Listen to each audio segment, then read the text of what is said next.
आज इस मुहर्रम के 10 दिनों में मैं इतना आसान और सहल अमल लेकर आया हूँ, लेकिन इसको आपने सिर्फ समझने की ज़रूरत है। और ये अमल सिर्फ आप 10 दिन करेंगे, 10 दिन पढ़ेंगे, 10 दिन के बाद 11वें दिन आप देखिएगा कि अल्लाह तबारक व ताला अपने नेक बंदे कि अल्लाह तबारक व ताला ने जिन अपने बिलखुसूस बंदों को दस्ते कुदरत से दस्ते गैब अता किया, फिर वो बुजुर्गान दिन की निस्बत से कि जब आपकी इस अमल के ज़रिए उन बुज़ुर्गों से निस्बत कायम होगी, आपको डायरेक्ट दस्ते गैब नहीं आता होगा। दस्ते गैब मखसूस आता होता है, मखसूस लोगों को आता हुआ। हम लोग कहते हैं ना कि हमारे दस्ता गैब खुल जाएगा, दस्ता गैब खुल जाएगा। दस्ता गैब क्या है, आज मैं आपको इसकी हकीकत बताऊंगा। दस्ता गैब ये नहीं है कि मैंने आपको दस्ता गैब बताया और आपके घर के अंदर दस्ता गैब जारी हो गया। नहीं, पहले दस्ता गैब को समझने की ज़रूरत है। दस्ता गैब वो दस्ता गैब है कि जो अल्लाह तबारक ताला ने अपने मखसूस बंदों पर ये नेमतों को दरवाजे खोले। और अगर हम उन अल्लाह के ख़ास बंदों को जानते हैं कि जिन पर अल्लाह तबारक ताला ने दस्ते गैब के ख़जाने लुटाए, हम जब उनको पुकारें तो उनकी पुकार की वजह से जो नेमतें उनको रब ने अता की हैं, उस नेमतों के दरवाजे हमारे लिए भी खोल दिए जाते हैं।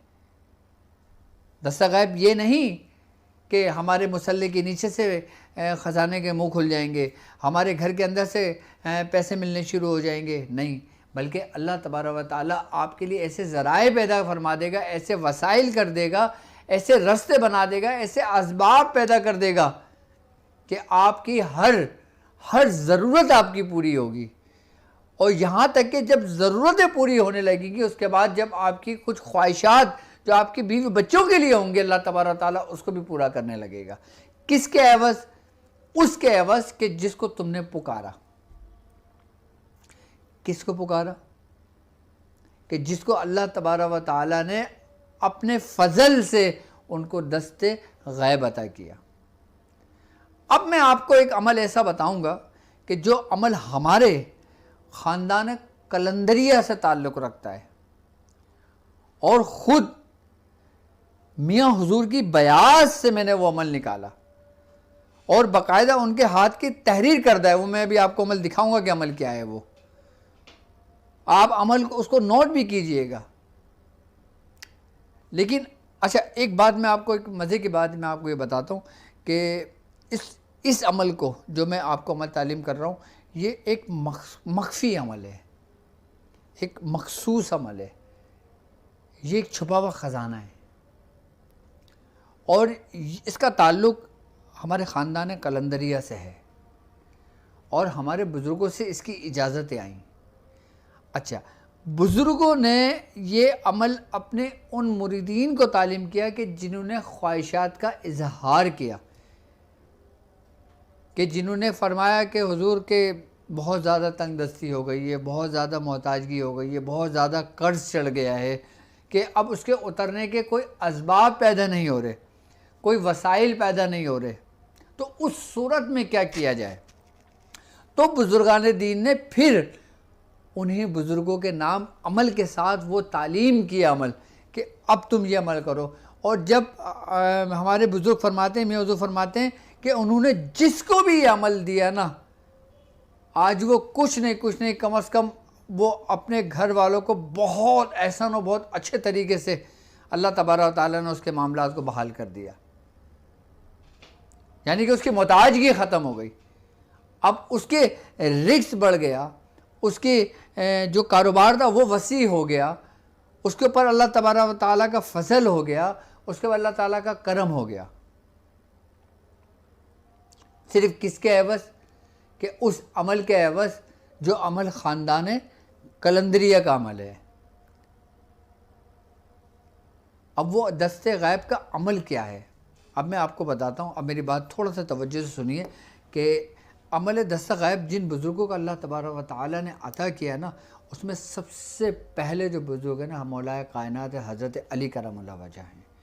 और हज़रत मौलाए कायनात हज़रत अली करमल्लाहु वजह ने वही दस्ता गैब जो तालीम किया ना, वो हज़रत लाल शाहबाज कलंदर को तालीम किया। और एक बुज़ुर्ग और हैं, सखी सुल्तान सरवर, ये पंजाब में बुज़ुर्ग गुजरे हैं। इस अमल में इन तीनों बुजुर्गों का जिक्र है, इस अमल में इन तीनों बुजुर्गों का जिक्र है। आज भी देखें हज़रत लाल शहबाज कलंदर के रोज़े मुबारक पे जो जाता है वो खाली हाथ नहीं लौटता। जिस नियत से जाएगा, जिस दुआ से जाएगा, अल्लाह तबारक व तआला अपने उस नेक बंदे के जो वहाँ पे आराम फरमा रहे हैं उनकी दुआ से, उनके तवस्सुल से अल्लाह तबारक व तआला उस बंदे की हाजित को जल्द कबूल फरमा लेता है।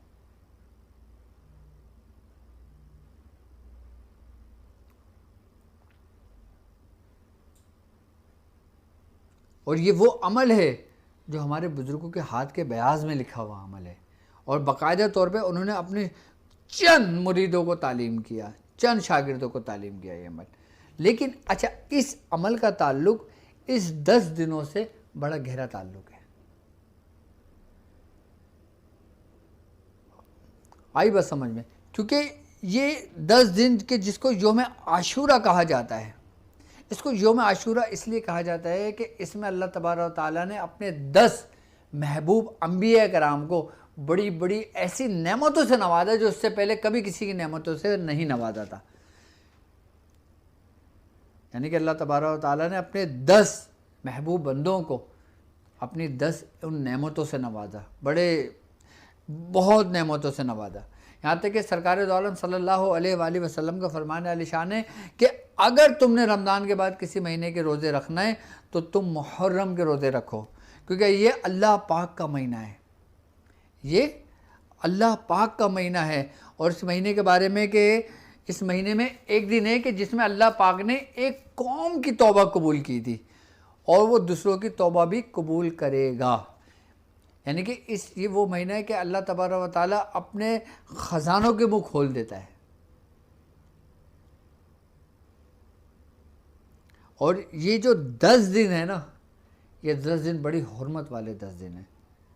अब इसमें जिस नियत से आप अमल करोगे ना, अल्लाह तबारक व तआला उसमें कामयाबी अता फरमाएगा। लेकिन दस्ते गैब का जो अमल है, मैं इसीलिए 10 मुहर्रम में आम लोगों के लिए लेकर आया हूँ, क्योंकि मैं चाहता हूँ कि ताकि लोग अपने इस मामला से निकलें तो अपना रूहानी सफ़र का आगाज़ बहुत एहसन तरीके से करें। अब वो अमल क्या है, अब ये अमल नोट करें। अब इसके मैं तरीक़ेकार समझाऊँगा, अब उस तरीके को भी देखिएगा। अमल देखें, अमल है बिस्मिल्लाहिर्रहमानिर्रहीम, अल मदद या अली मौला शहबाज कलंदर लाल शाह, खोल दे ख़ज़ाना माल का, खावे तेरा बाल का, तू सखी सुल्तान सरवर, दे सदका रसूल पाक की आल का। ये अमल है। और ये अमल ऐसा है कि हम इन जो हमारे बुज़ुर्गों के जो नाम है ना, अल्लाह तबारक व तआला ने इनको ये समझ लें कि दस्ता गैब अता किया था इनकी ज़िंदगी के अंदर, कि अल्लाह तबारक व तआला ने इनको वो कुछ अता किया था जो बहुत मखसूस बुज़ुर्गों को अता किया था। अब ये जो अमल है हमारे, ये ख़ानदान कलंदरिया का अमल है और ये बड़ा मख्फी अमल है ये। और ये देखें, ये बयास में लिखा हुआ है, जो मैंने लिखा, ये देखें, ये मियाँ हुजूर के हाथ के बयास का लिखा हुआ अमल है। अब ये अमल एक दफ़ा और सुन लें आप कि बिस्मिल्लाहिर्रहमानिर्रहीम, अल मदद या अली मौला शहबाज कलंदर लाल शाह, खोल दे ख़ज़ाना माल का, खावे तेरा बाल का, तू सखी सुल्तान सरवर, दे सदका रसूल पाक की आल का। अच्छा, अब इसका तरीक़ेकार ये होगा कि ये अमल आपने भी याद कर लेना है, ठीक है। याद करने के बाद आपने इसमें करना ये, इसके 2 काम करना है इसमें आपने, ठीक है। अच्छा, आज लाइव आने का मकसद ये था कि हो सकता है कि कल बैरूनी ममालिक में यकुम मुहर्रम हो जाए, तो इसलिए कि अगर मैं कल ये प्रोग्राम करता तो फिर वहाँ पहली हो चुकी होती, फिर लोग हमसे शिकायत करते कि अब हम क्या करें।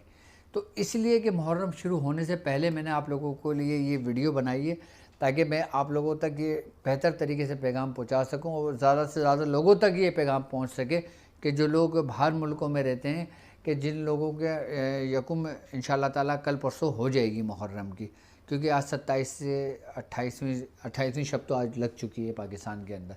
जब 28वीं शब लगी तो बाहर यकीनन 29 लग चुकी होगी। तो इसलिए ये अमल बताने का मकसद है। अब अमल के तरीके कार समझ लें कि आपने 11 चावल के दाने लेना है, अच्छा, चावल आपने बड़े वाले लीजिएगा, ठीक है। आपने 11 चावल के दाने लेना है और चावल बड़े लीजिएगा, ठीक है। और चावल आप 11 लीजिएगा और जब चाँद की पहली तारीख हो जाए आपने गुस्ल करके बावज़ू होकर आप घर के कपड़ों में रहिएगा, इसमें एहराम बांधने की ज़रूरत नहीं है। आपने खुशबू का इस्तेमाल कीजिएगा। खुशबू का इस्तेमाल करने के बाद आपने मुसल्ला बिछा के आपने दुरूद इब्राहिमी पढ़ना है 7 मरतबा शुरू में और 7 मरतबा आखिर में। 7 मरतबा दूसरे पढ़ लेंगे, आप चावल रख दीजिएगा और आपने 1111 मरतबा ये अमल पढ़ना है, ठीक है। और 11 दिन ये अमल पढ़ा जाएगा। अच्छा, 11 दाने चावल के आप लेंगे। आपने जब आपकी 101 दाने हो जाएं पूरे कंप्लीट, 100, अच्छा तादाद का उसमें लाजमी ख्याल रखिएगा कि इसकी जो तादाद होगी ना वो बड़े अहमियत की हामिल है। जब 101 की तादाद मुकम्मल हो जाए, एक चावल का दाना उठाएं, उस पर दम करें और अलग रख दें। फिर 101 की तादाद पूरा हो जाए, फिर एक का चावल का दाना उठाएं, एक को दम करके उसको रख दें। इस तरीके से 11 चावल के दाने पूरा कंप्लीट करके रख दें, ठीक है। आपकी 1111 तजमिया करेंगे तो 1111 की तादाद बन जाएगी और ये 11 दिन का अमल होगा। ये आपका कि 11 दिन आपने ये अमल मुकम्मल करना होगा। अच्छा, चावल, अच्छा जब चावल आपने तैयार कर लेना है उसको अलग कर देना है। अच्छा, फिर आपने करना ये कि चमड़ा होता है ना हलाल जानवर का, जैसे गाय हो गया और जैसे भेड़ हो गई, बकरी हो गई, इसकी जो चमड़ा होता है ना आप ले लीजिएगा, आपको बाज़ार में कहीं मिल जाएगा। और आपने देखा होगा अक्सर जो मोची बैठे होते हैं उनके पास चमड़े होते हैं, ठीक है। आप उनसे वो चमड़ा लेके ना, बड़ा लेके उसके ना आपने एक वो बना लेना है, क्या कहलाती है, पोटली, ठीक है। यानी कि आपने पोटली टाइप की बना लेना। आपने देखा होगा पहले पोटलियाँ बनती थी तो उससे पूरे पोटली ऐसे बनती है और ऊपर से वो बंद कर दिया जाता है। आपने चमड़े की वो पोटली बना लेना है, अभी बनवा लें आप, ठीक है। उसके बाद वो चावल के दाने उस पोटली के अंदर डाल के उसको बंद करके उसको अपने पास रख दें, ठीक है। और डेली, यानी कि आज यकुम मुहर्रम में आपने ये अमल करा, चावल के दाने तैयार करके रख दिए, ठीक है। आपने दूसरे दिन करा, आपने तीसरे दिन करा, आपने हर दिन में एक एक दाना उससे तैयार कर करके पूरे 11 दिन मुकम्मल कर लेना। अच्छा, अमल शुरू करने से पहले ना 1.25 सेर बर्फ़ी ले लें, 1.25 सेर कलाकंद ले लें, या फिर मीठे चावल बनवा लें 1.25 सेर के, या गुड़ वाले चावल बनवा लें, ठीक है। और चावल बनवाने के बाद फिर आप इसमें ख़त्म शरीफ दें, ठीक है। सरकार दो आलम सल्लल्लाहु अलैहि वसल्लम, हज़रत मौलाए कायनात हज़रत अली करमल्लाहु वजहू और हज़रत लाल शाहबाज कलंदर और सखी और सुल्तान सखी सरवर की आप इसमें बाकायदा तौर पे एहतमाम करें, नियाज़ दें, ठीक है। नियाज़ देने के बाद इनको इसाल करें और फिर ये अमल शुरू करेंगे। और ये अमल 11वें दिन, जब 11वां दिन होगा तो 11वें दिन भी आपने इसी तरीके से 1.25 सेर आपने या तो कलाकंद ले लेना है, बर्फ़ी ले लेना है, 1.25 सेर मिठाई ले लेना है, या फिर 1.25 सेर आपने चावल बनवा लेना है, ठीक है। और फिर चावल बनवाने के बाद फिर आपने 11वें दिन इसी तरीके से करके इसको अख्ताम कर देना है और जो चावल के दाने ना वो उस पोटली में रखना शुरू कर देना है, ठीक है। अच्छा, अब वो जो पोटली होगी ना उसमें आप चंद पैसे डालना शुरू कर देंगे और जब पैसे रखेंगे तो बिस्मिल्लाहिर्रहमानिर्रहीम पढ़ के दुरूद शरीफ पढ़ के आप उसमें पैसे रखना शुरू कर देंगे, ठीक है। अब वो पैसे अब वो रखिएगा जो एक्स्ट्रा पैसे हों वो उसमें रखना शुरू कर दें और पोटली को बंद करके किसी ऊंची जगह पे रख दें। आप 11 दिन ये अमल कर लें। अच्छा, 11 दिन के बाद इसका अमल का फ़ायदा क्या होगा? 11 दिन के बाद इस अमल का फ़ायदा ये होगा कि आप उस पोटली के अंदर जो पैसे रखेंगे उसमें बरकत होगी और दूसरी बात ये कि जिस जगह पे वो पोटली मौजूद होगी वो घर चोरी से महफूज हो जाएगा, वो घर आग लगने से महफूज हो जाएगा, वो घर किसी बड़े नुकसान से महफूज हो जाएगा, वो घर चोरी डकैती या किसी भी किस्म की कोई नुकसानात होने का ख़दशा होगा ना, जो इंसानों से, जिन्नातों से, शयातीनों से, जादूगरों से, उन सब से महफूज हो जाएगा जब ये तैयार करके पोटली उस घर के अंदर रख दी जाएगी। सबसे पहला फ़ायदा तो ये हुआ, ठीक है। और दूसरा फ़ायदा ये होगा कि आप के रिज़्क़ में अल्लाह तबारक व तआला ऐसे असबाब पैदा कर देगा कि आपको पता भी नहीं लगेगा और आपके साथ ऐसे इंशाअल्लाह ताला रास्ते खुलते चले जाएंगे कि आपके ऊपर अगर पहाड़ों के बराबर भी कर्जा है ना, तो वो कर्जा भी उतर जाएगा आपके ऊपर। ये अमल आम लोगों के लिए है, इसको आप बयाद शादिया में तहरीर कर लें इस अमल को भी, ठीक है। कभी अगर करना चाहें तो कर लें, अगर ज़िंदगी रही तो फिर कभी कर लें, लेकिन इस अमल को कर लें ताकि आपके ऊपर रिस्क के परेशानियों के मामलात आपके सर से हट जाएँ। ये मैंने ख़ास लोगों के लिए नहीं बताया, ये मैंने उन लोगों के लिए बताया कि जिन लोगों ने